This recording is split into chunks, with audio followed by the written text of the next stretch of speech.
سلام بیننده عزیز رادیو آزادی، شالو گفتگو هستم در صادق در روبروی شما و ساعت با وقت دوشنبه 10:05 و با وقت پراگ که برنامه ما از اینجا برای شما پیشنهاد می شود 7:05 است و من آماده هستم که چون همیشه برای شما خبرهای مهم تاجیکستان و جهان را برسانم و امیدوارم که روز شما نیز خوب شروع شده باشد و این روز را مثل روزهای دیگرتان به خوبی پشت سر کنید و همچون بیننده دائمی و خواننده دائمی رادیو آزادی بمانید. و حالا از آن شروع میکنم که در روسیه امروز در جام جهانی فوتبال دو بازی آخرین دوره 8 نهایی دایر شده. در آن منتخب انگلیا بر ضد کلمبیا و شویتسیا بر ضد شویتزاریا قوازمایی خواهند کرد. دیروز در قوازمایی 8 نهایی برزیل مکزیک را با حساب 2-0 و بلژیک ژاپن را در قوازمایی خیلی دشوار با حساب 3-2 ناکام کرد.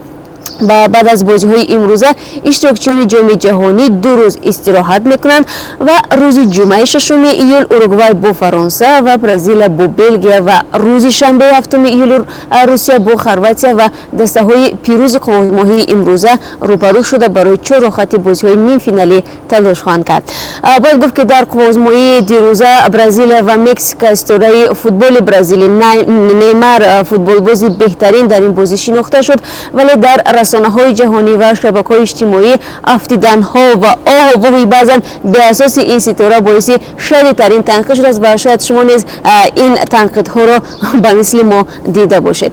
خب از جام جهانی می‌رویم به تاجیکستان و موضوع صادرات سمنت که یکی از محصولات اساسی در تاجیکستان است. شرکت چینی خواکسین مالک چند کارخانه سمنت در تاجیکستان موظف شد که من بعد توسط خانه سودای تاجیکستان به ازبکستان سمنت صادر کند. تاکنون شرکت چینی مستقلانه از تاجیکستان با ازبکستان سمنت می‌فروخت و با باز شدن مرزها و لغو ویزا تاجیکستان می‌خواهد تجارت سمنت را خودش به دست بگیرد.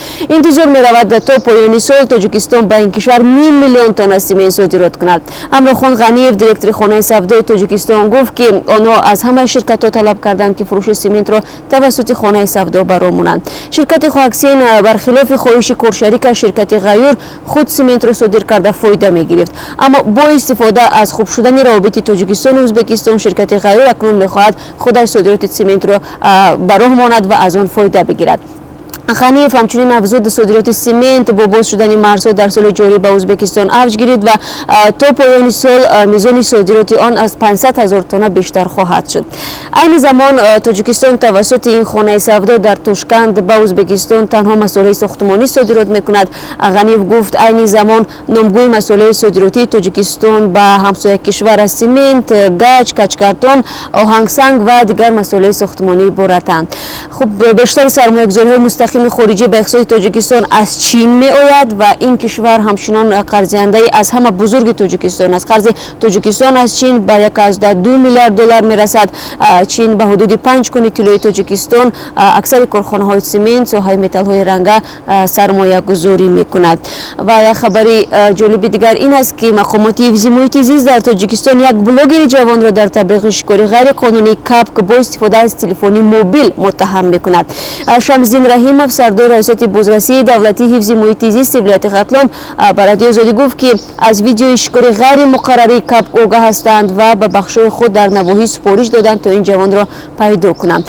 در نواری سربیننده به نام شکاری کاپ با تلفن که روز 26 می امسال علی اکبر جمال‌الدین در شبکه یوتیوب گذاشته است نشان می‌دهد که چگونه می‌توان پرنده را با صدای تلفنی همراه به دام افکند.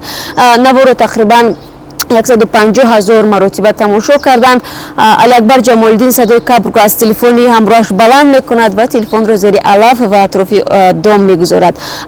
بعد مدت انتظاری کاپ نرینه به نزد تلفن میآید و در نهایت به دام میپیچد.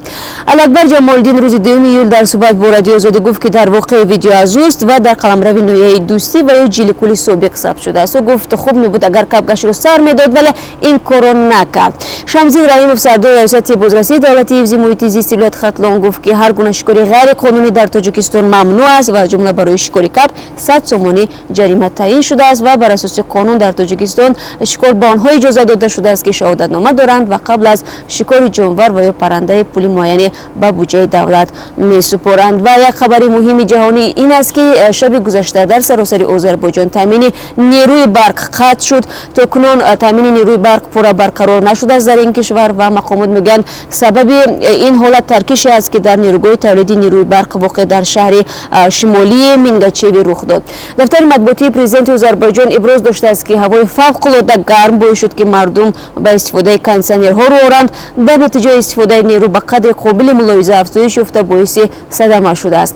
صبح امروز در بعضی بناهای استراتژیکی باکو از جمله شفاخانه‌ها، واحدهای نظامی مترو و فرودگاه تامین نیروی برق برقرار شده است. پیش بینی می‌شود که امروز در آذربایجان گرما به 43 درجه برسد.